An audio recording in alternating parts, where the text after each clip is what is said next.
What is up, everyone? Welcome to the Week 8 live stream, matchup live stream here at fantasypoints.com. I'm John Hansen, Greg Cosell, Adam Caplan. They're here, ready to go. Ben Kukanis, out of the side of the glass. Week 8 kicks off in about 2 hours. Mr. C, how are you, sir? Good, man. Unfortunately, and we'll get into the obviously that's the first game. So disappointed with three receivers who really could have helped them tonight are not going to play for the Packers. It's very disappointing.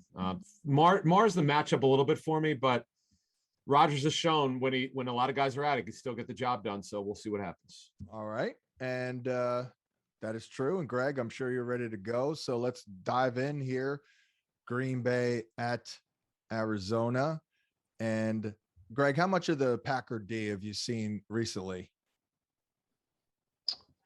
Missed probably a couple of weeks, but just to respond to what Adam said, if I could, I think you're going to see Aaron Jones play wide receiver tonight. I'd love to see that. To see that. I mean, not every snap, but I think he'll be at wide receiver, and I think the running backs will be Dillon and Hill, with, I would assume, depending on their feel, who gets the most carries. You would think Dillon would, but they like Hill. But I think Jones will line up significant snaps as a wide receiver tonight. Wow. That throws that poo-poos my prop of Aaron Jones running for over 60 some odd yards. I could tell you that would be a problem. Well, I could be wrong, but I mean, they're down receivers, and he's a very good receiver, and we've seen him through the years be split out and be very effective. Absolutely. You know, my Alvin Kamara comp there a couple of years ago. And it's not as if they don't have another runner. See, that's the thing. They've actually got two guys they can hand the ball to that they feel good about. And you have to remember one thing, that Matt LaFleur comes from the Kyle Shanahan school. So as good as Jones is, I'm sure the belief is that the design of our run game presents the opportunities for the back, and we can put Dillon or Hill out there and still run the ball effectively. Yeah, that'll be quite interesting, Adam. Got to think, though, that Randall Cobb is going to be a critical guy here. Yeah. Byron Murphy would be the slot corner, and he's a good player, but he's been giving up some production. Well, he would be the slot. Yeah, he'd be the slot corner if it's three wide. He's an outside corner when they're in base. Absolutely, and he could see Cobb tonight outside, Adam.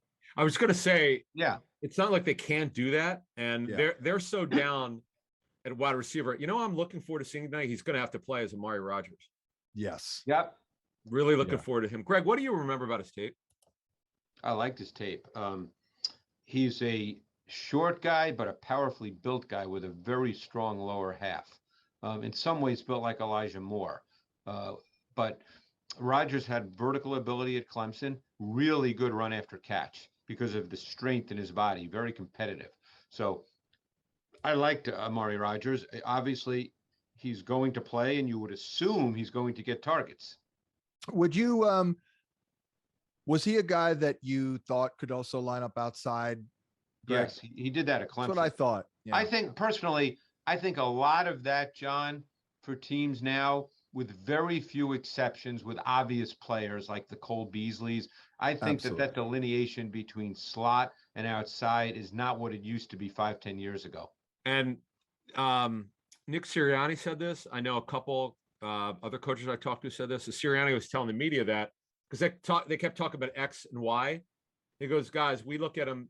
We want our outside receivers to be able to line up everywhere, right? Yeah. Whether it's inside or outside, and it's interesting because.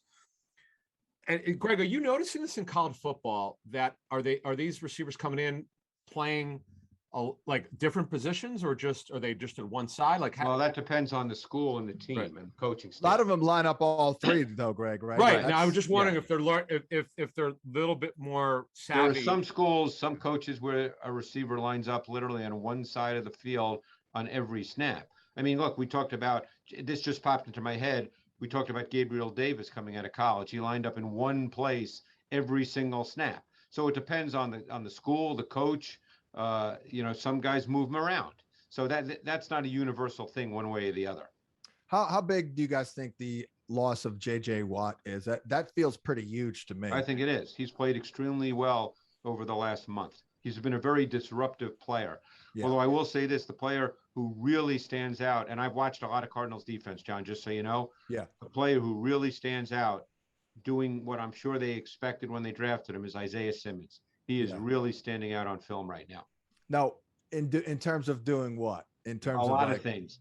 yeah. Lines up on the ball, lines up stacked, lines up in space, matches up to tight ends.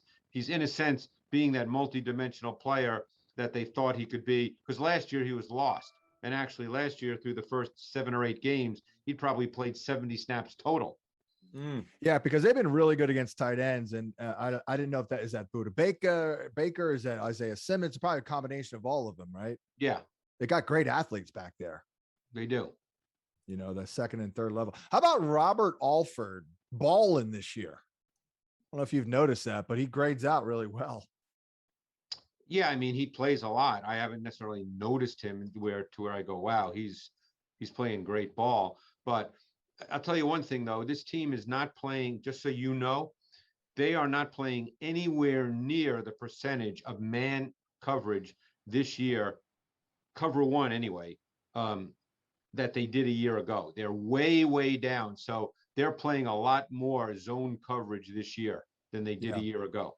And then, of course, Kyler, obviously all eyes on him tonight. But Greg, you continue to be impressed. You know, it seems like once a week he makes like a wow throw. You're like, wow, damn. He made that one. He made one last week to Green down the sideline. That was a wow throw for sure. And then AJ Green, man, he's also graded out really well. Like 0 drops. Like, have you noticed him on tape?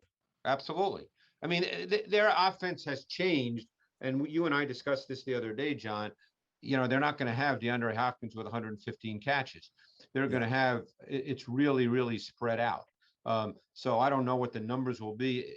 I guess what I'm saying is any given night, like tonight, you can't go in and say, well, I know DeAndre Hopkins getting his 15 targets. That's right. Not the way they play offense now. Plus now Ertz is a part of it. You know, he played about half the snaps. Yep. You know, that was a nice run after the catch, something he didn't do a lot with the Eagles, but they got plenty of pass targets. You know, that's you throw the Rondale Moore as sort of a little bit of an X factor there. This is a fun offense. They are beatable, Green Bay here on the back end, I would think, though. You know, they've got Chandon Sullivan, who's he's been their slot corner all year, even going back to last year. Former Eagle, Chandon Sullivan. Yep. Yeah. But Kevin King's still a guy teams pick on still. He's hurt too. I don't know that he's playing tonight. We'll see. He's got 2 injuries. Right. One of the tallest corners in the National Football League. James Conner looking good. I mean, he's playing well. So we'll see if he continues to get these goal line work carries, because he's getting a lot of them. And Chase Edmonds is great. You know, outside of the 20s, inside the 20s, he's like not really a factor, but off the injury report, not a bad play this week.